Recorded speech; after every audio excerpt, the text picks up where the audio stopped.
And the fact of it, that we each have different gifts and abilities. There's other sections where Paul will talk about some of the gifts that are given to the body. The Holy Spirit comes and brings gifts into our lives.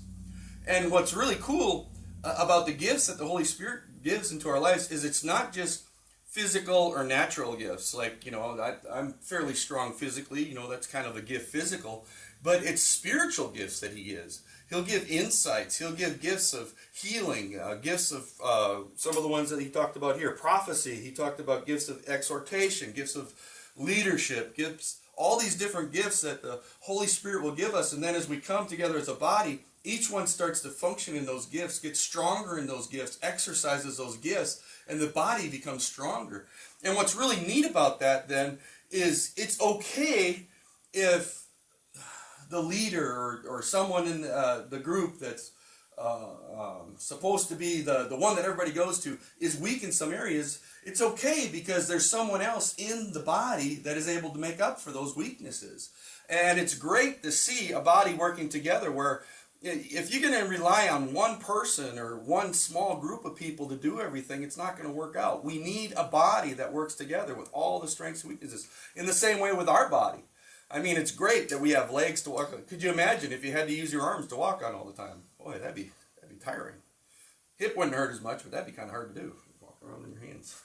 I mean, it's great to have a whole body with arms and legs and eyes and ears and mouth and, 2 ears so you listen twice as much as you speak, right?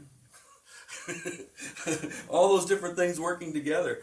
And so that's kind of the context of where we're getting into the next section. And we ended with the idea of, in verse 9, of loving without dissimulation or without hypocrisy. I mentioned the idea of, not having this idea of, well, I love you, but I don't like you.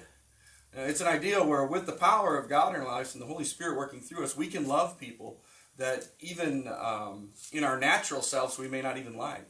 I know one of the ways that the Holy Spirit would discipline me in some of those things when I had the bookstores, there were certain customers that were just irritating. I just didn't like them. I didn't like the way they acted. I didn't like the way they talked. I didn't like some of their ideas. Those individuals I would spend more time with and focus on and treat really, really good as a form of discipline for myself, in a way of saying, okay, but I can love them even though I'm like, they're really irritating me, because then I could get to a place where I could actually love them. I don't know if I got to that place with all of them, but and they'd be like, man, I would always spend extra time with them, talk to them, love them, you find the books they wanted, do all these different things to force myself to do that.